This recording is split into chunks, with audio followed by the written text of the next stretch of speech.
So now the work begins. We won, but now the work begins. We have to bring them home. And you know, tonight I'm going to be signing on the J6 hostages, pardons, to get them out. And as soon as I leave, I'm going to the Oval Office and we'll be signing pardons for a lot of people, a lot of people.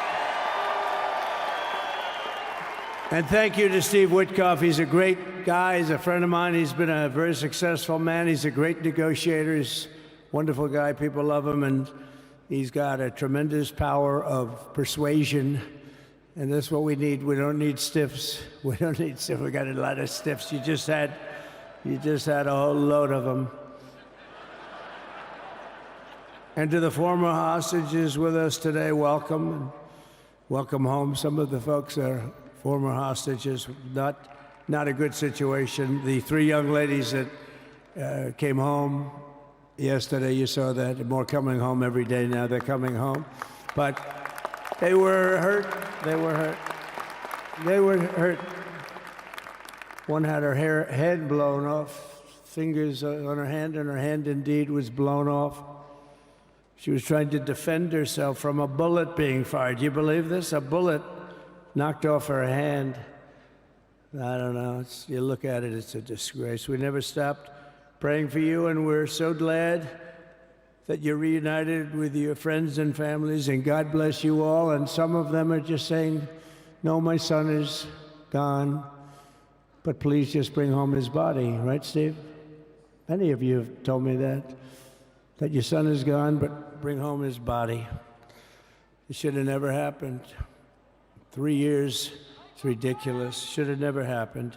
Wouldn't have happened. I also want to express my tremendous gratitude to the hundreds of thousands of proud American patriots who came from all across the country to join us in this celebration. It's a celebration of a big win.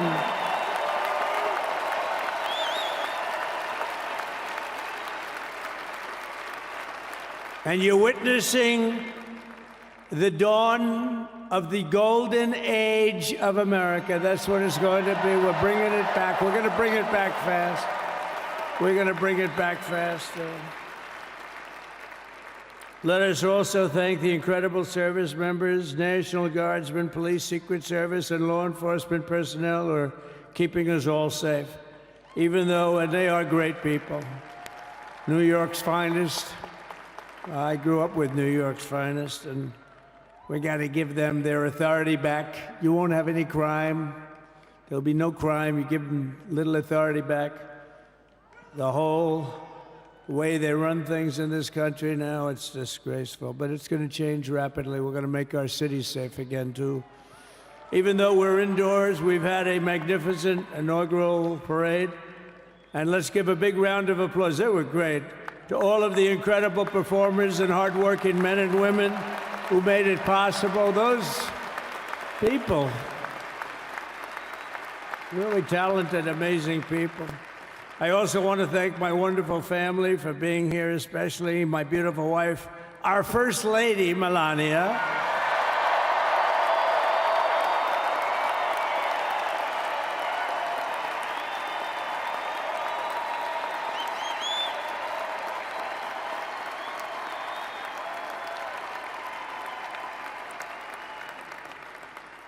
They love our First Lady. And also, JD. How good has JD been?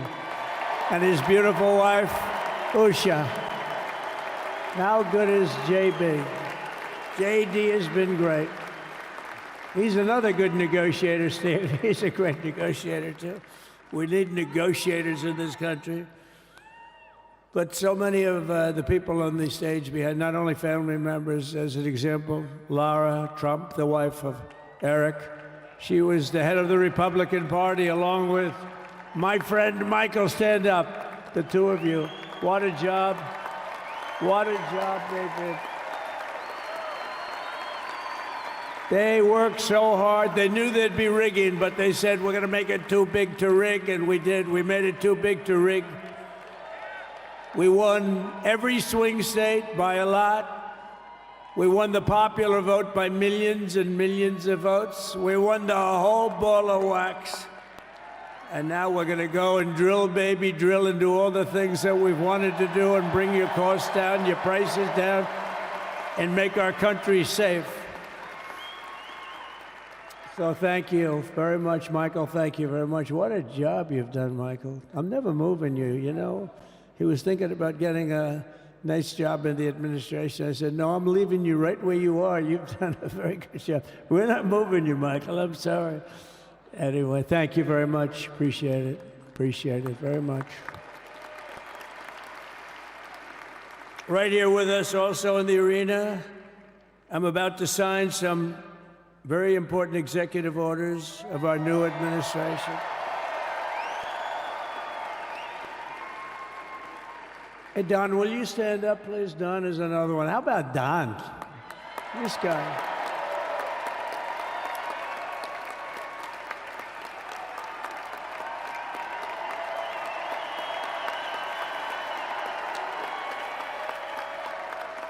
He's a popular one. He goes out and speaks. He gets a big crowd. He's a little on the rough side sometimes, but that's what you want. He's done a fantastic job, and he loves our country. Thanks, Don. Great job. You've done a great job. And Ivanka.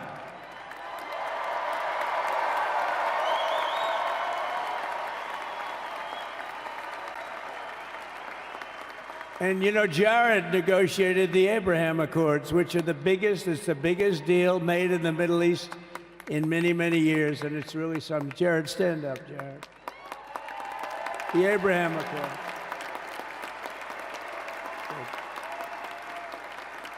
And Tiffany's going to have a little baby. And Michael.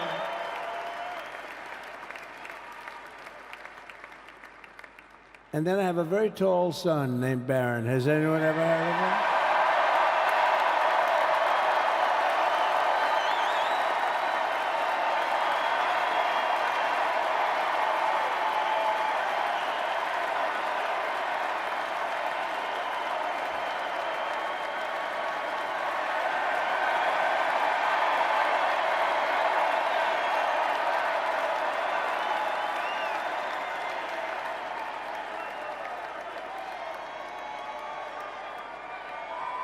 Thank you.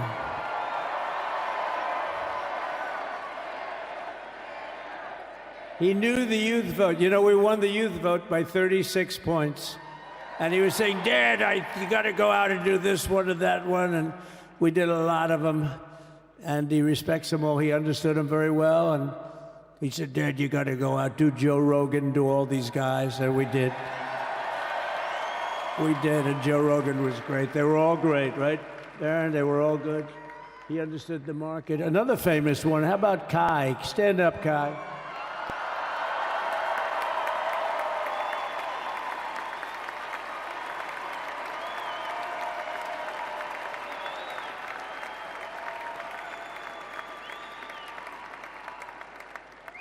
Is that Byron Donalds back there?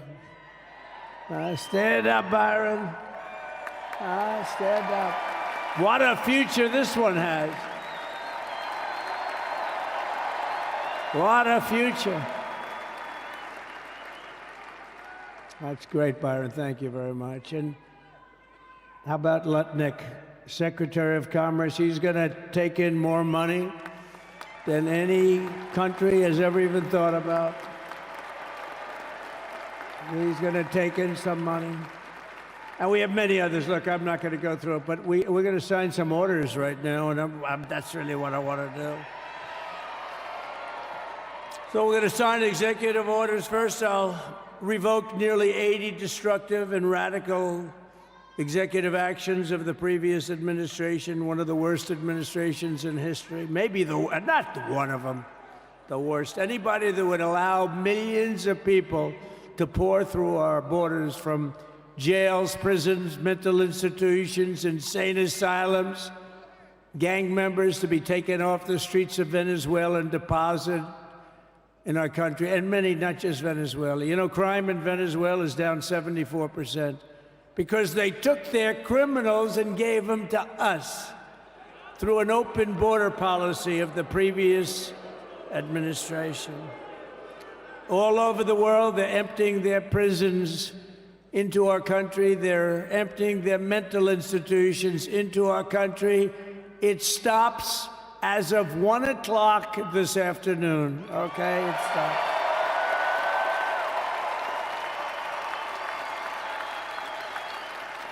So I'm revoking nearly 80 destructive, radical executive actions of the previous administration. They'll all be null and void within about, what, 5 minutes? Is that them over there? 5 minutes? And next, to gain immediate control of the vast federal, out-of-control bureaucracy, I will implement an immediate regulation freeze, which will stop Biden bureaucrats from continuing to regulate. Most of those bureaucrats are being fired. They're gone.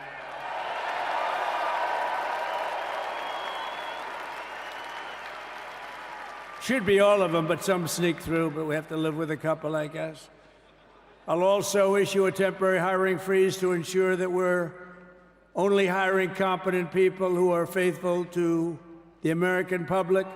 And we will pause the hiring of any new IRS agents. We will also require that federal workers must return to the office in person. And we're going to take the 88,000 people that they hired to go after you with guns. By the way, they're allowed to use guns and harass you like they were so many other people. Remember this. Okay, remember?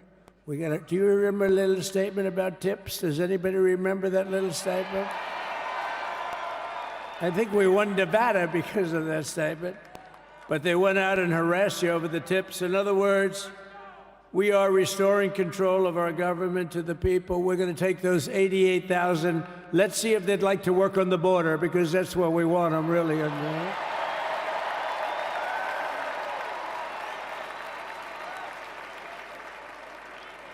So we're going to have no tax on tips, right? No tax on tips.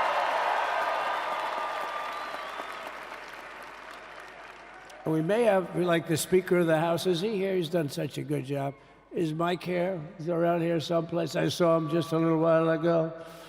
Hello, fellas. Look at you guys. Yeah, I know it. He's great. He's doing great. They're all doing good. The Republican Party has never been unified like it is right now. They want to save our country. And we're going to more than save it. We're going to make it greater than it's ever been before by a lot. Next, I'm going to sign a presidential memorandum directing every member of my cabinet to marshal every power at their disposal to defeat inflation and rapidly bring down the cost of daily life, because your costs have gone through the roof in the last 4 years. Perhaps you didn't notice. Does anyone notice their costs are like double, triple, quadruple? You can't buy bacon.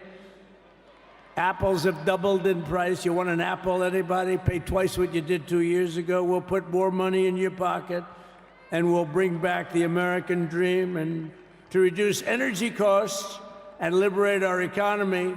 So we have more oil and gas than any country in the world, and we're going to use it. We're not going to do the wind thing. Wind. Big, ugly windmills, they ruin your neighborhood. They ruin you. If you have a house that's near a windmill, guess what? Your house is worth less than half. And did you see up in New England with the whales? You see what's happening? So they had 2 whales killed in about 14 years. Last year and the year before, total, they had 28. So if you're into whales, you don't want windmills either.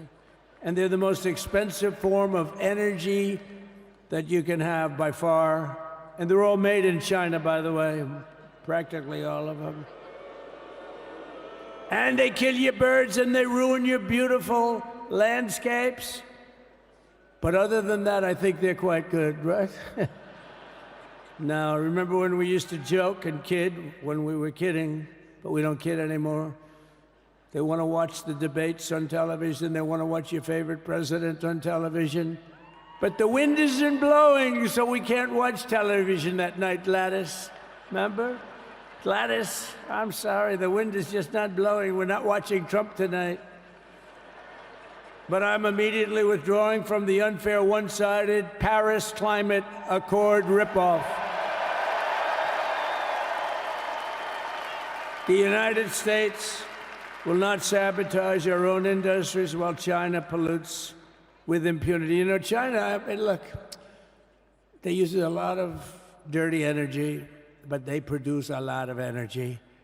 And when that stuff goes up in the air, you know, it doesn't stay there. It's not like you got a wall. We love walls, don't we? Not like you have a wall around and it doesn't. It floats into the United States of America after 3.5 to 5.5 days. It floats across the oceans and it comes right over your neighborhood and it falls into your neighborhood. So they all say, we have to fight for cleaner air, but yeah, the dirty air is dropping all over us. So what the hell are they talking about? Unless everybody does it, it just doesn't work. You know, we had the cleanest air and the cleanest water that this country's ever had under the Trump administration, and we didn't do anything to stop jobs and stop production. Believe me, you're going to see a lot of companies come pouring back because tariffs. I always say tariffs is the most beautiful word to me in the dictionary.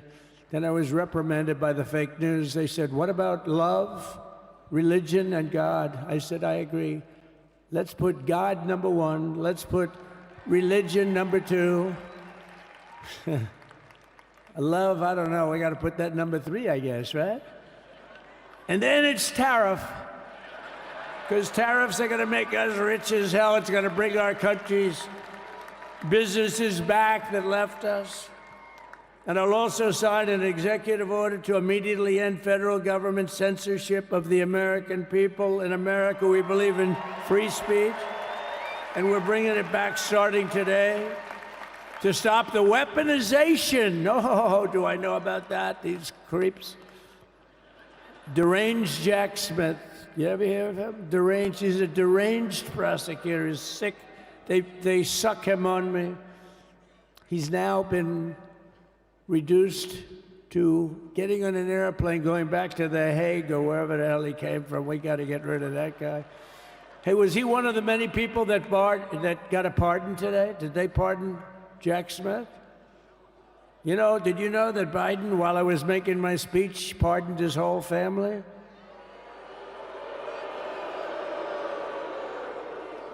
The brother, the whole deal was pardoned. Can you imagine that? While I was making my speech. Did everybody hear my speech? Did you like my speech?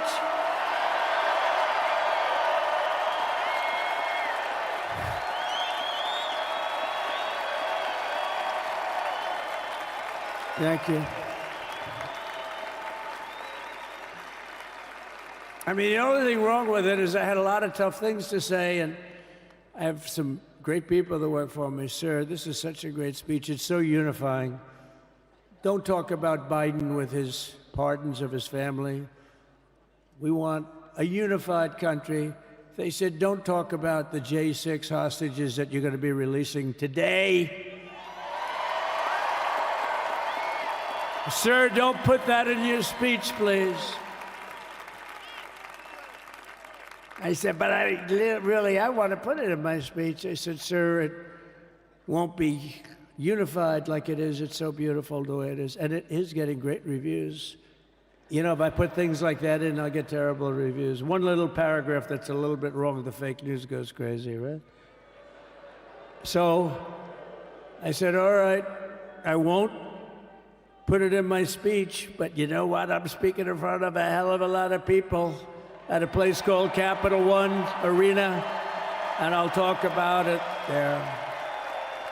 So we're going to be going over the beautiful Oval Office, one of the great offices in history. Even if it wasn't beautiful, it's the Oval Office, but it is beautiful. And we love the Oval Office. It all starts with the wars start and end there. Everything starts and ends at the Oval Office. We love it.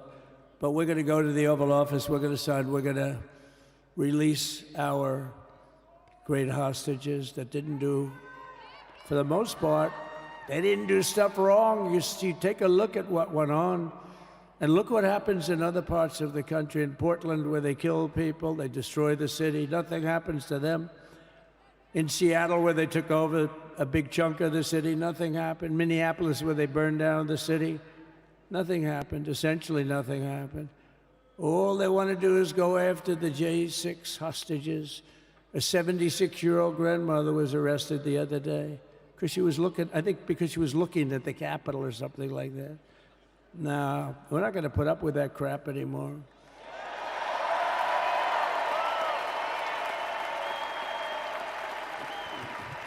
And to stop the weaponization of law enforcement, I've been investigated more than any human being in the world.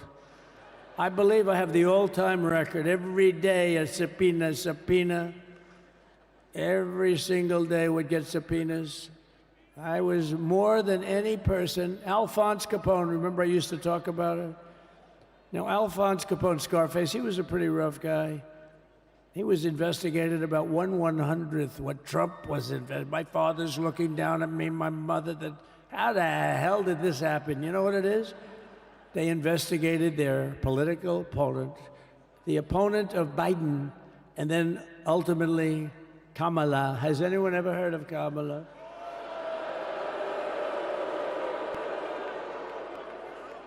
We had to beat two opponents, you know? We had to beat Biden, then we beat him.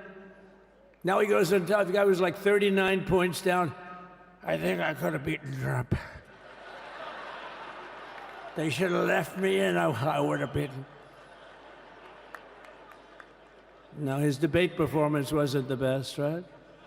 That's what killed him. And then they had to change, and that's like you get into a fight. The great Dana White spoke last night. We love Dana White, right? UFC. That's like he puts in two fighters, one of them's getting creamed, getting really beaten, and they say, all right, take him out, let's put somebody else in to finish up the fight. That's what they did to us. They gave us somebody new, but we took care of both of them. So we beat actually two opponents. But to stop the weaponization of law enforcement and our government, I will also sign an order directing every federal agency to preserve all records pertaining to political persecutions under the last administration, of which there were many, and beginning the process of exposing any and all abuses of power, even though he's pardoned many of these people. Can you believe it? He's pardoned them. You know why he did it while I was speaking? Because that way I couldn't speak about it. I was speaking. I didn't know he did it. I finished my speech, and they said, sir, he pardoned his whole family. I said, oh, can I go back out there and talk about it? Somehow that wouldn't be very elegant. Our First Lady would say, please don't do that. But we have plenty of time to talk about it, and we will. We're doing all of this on our very first day in office. You know, don't forget, we've been in this position, really, where we won the primaries in record time. We were the fastest win of a primary ever in political history, which is a very nice thing. It's nice to know. Well, the second election was rigged, so we knew we were doing well. And if it wasn't, you know what? If it wasn't, I would have never run. But this third one was just a monster. Boy, was that a big one, huh? That was a big one. On the second one, we got like 10 or 12 million votes more than the first one. How about that? We did great on the first one. We did much better on the second one. But bad did we do well on the third one. So we're gonna have some fun. It's very simple. We're gonna make our country great. We're gonna make our country great again. We're gonna make America great again. How good a name is MAGA, though, right? You know? I was going to say, keep America great, but unfortunately it wasn't great. Can't say keep it great. It will be great again, but CAG, keep America great, CAG, I don't think it's ever going to replace MAGA. Does anybody like CAG? I don't think so. It's never replacing MAGA. Nothing will ever replace MAGA. MAGA was the most successful political operation, political movement in the history of our country, maybe in the history of the world. Let's see what happens. Because we're not finished yet. We're not finished yet. We got a long way to go. But we're doing this on the very first day in office, and in just a few moments, I'm not only signing the release of the J6 hostages, I'm signing other things that you're going to love. Oh, you're going to be happy reading newspapers tomorrow and the next day and the next day and the next day. So I just want to thank, I mean, look at this place. It's full to the rafters. You don't have any. Look at those people up there. You don't have any empty seats. And by the way, the Capital One owners, they are so good. We got to root for their teams because they have been so great to MAGA, to us. And I just want to thank Ted and everybody. You guys have been fantastic. And the ice hockey team's doing great. Ovechkin's pretty good, right? They're doing great. So I want to thank them, Capital One arena owners. They have been absolutely fantastic. And thank you once again to everyone. And I can only tell you, you're going to be very happy. You're going to watch a lot of good things happen. We got to stop some wars that are happening and going on. Some stupid things are happening. The war with Ukraine would have never happened, and it has. As you know, Israel would have never been hit on October 7th, and none of you would be up here. None of you would even know anything about this tragedy that you're going through right now. But Iran was broke. Anybody that bought oil from Iran, they couldn't do any business with us. You're not going to do business with America. China passed. Everybody passed. They were broke. They didn't have money for Hamas. They didn't have money for Hezbollah. And your sons would be alive, and they certainly wouldn't be incarcerated like they are. It's a shame, but we're getting a lot of people out in a short period of time. So I'm going to go right over to here, and I'm going to sign in front of you. Is that okay? Good.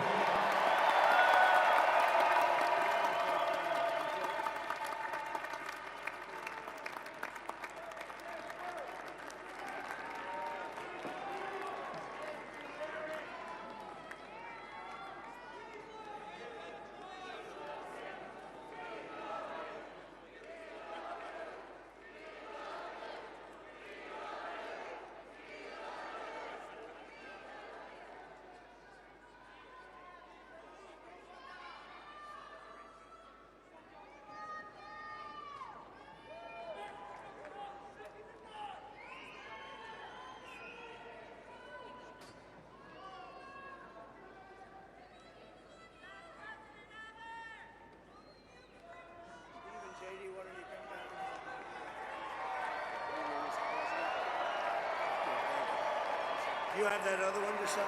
Sorry, what's it? Do you have the other one to sign? We don't have it over here yet, sir. We'll have it for you back at the oval.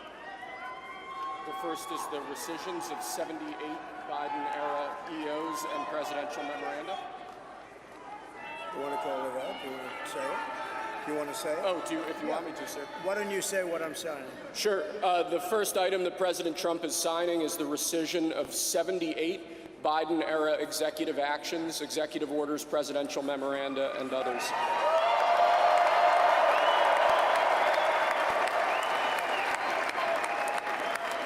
Thank you, sir.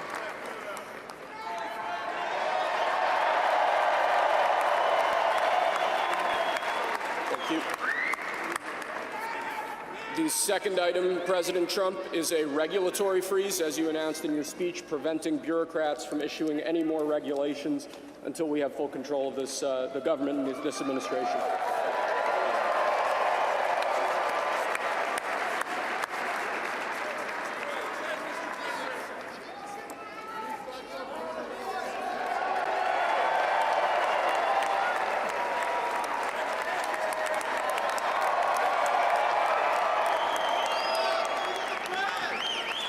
Thank you, sir.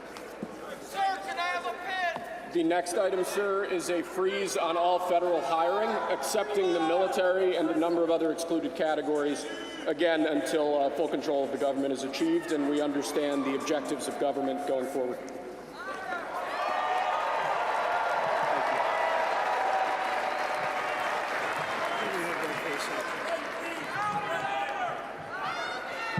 Could you imagine Biden doing this? I don't think so. I don't think so. Sir, the next item, as you announced in your speech, is a requirement that federal workers return to full-time in-person work immediately.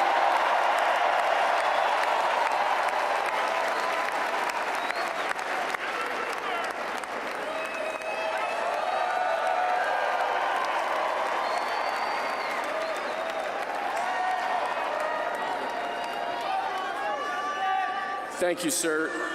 Next, we have a directive to every department and agency in the federal government to address the cost of living crisis that has cost Americans so dearly.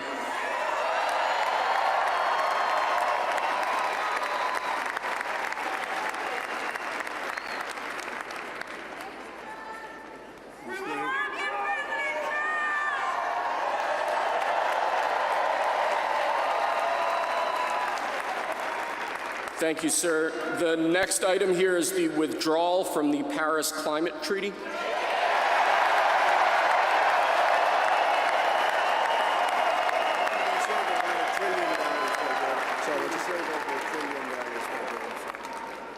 Yes, sir.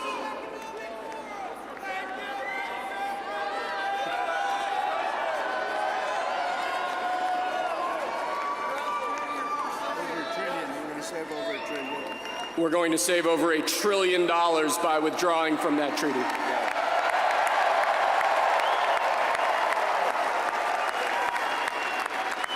And the next item, sir, is a letter that will be transmitted to the United Nations explaining that we are withdrawing from the Paris Climate Treaty.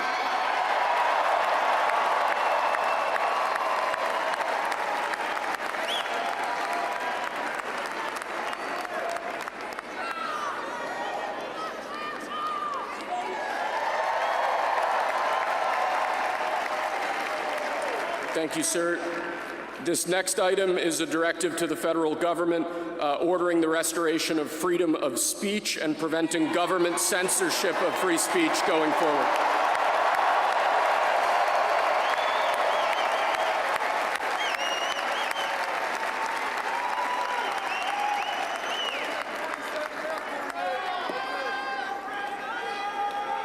And lastly, sir, before we go back to the Oval Office to sign a large number of other items, is a directive to the federal government ending the weaponization of government against the political adversaries of the previous administration, as we've seen.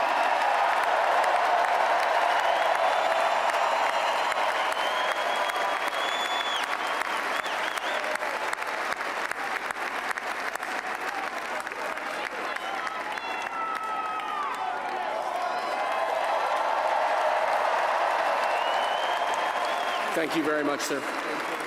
Appreciate it.